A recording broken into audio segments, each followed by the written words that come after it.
पूरे शिव परिवार का प्रतिनिधित्व करती है शिवलिंग। और अगर जीवन में स्थायी सुख की कामना है, समस्याओं से मुक्ति चाहते हैं, तो शिवलिंग की पूजा अवश्य करनी चाहिए। और इससे कुछ खास स्थानों पर चंदन का लेप करने से हमारी कई समस्याओं का अंत होता है।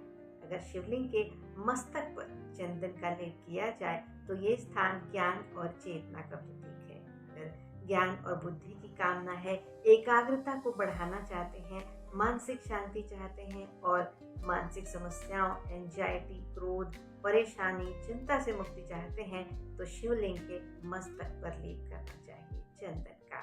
और चंदन का ही लेप अगर आप जलाधारी पर करते हैं तो ये स्थान माँ पार्वती का माना जाता है।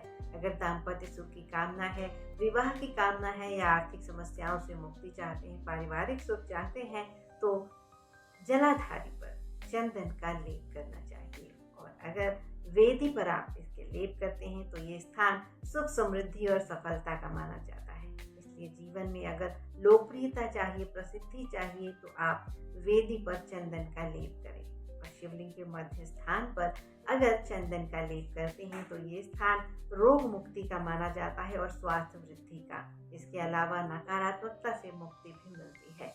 और अगर शिवलिंग के आधार पर आप चंदन का लेप करते हैं तो इससे भी बहुत कुछ प्राप्त होता है, क्योंकि ये स्थान हमारे भौतिक सुख सुविधाओं का माना जाता है। इसलिए धन, संपत्ति, भूमि, भवन, वाहन जैसे चल अचल सुख चाहते हैं या फिर इनसे संबंधित किसी समस्याओं से छुटकारा पाना चाहते हैं, तो शिवलिंग के आधार पर चंदन का लेप करना चाहिए।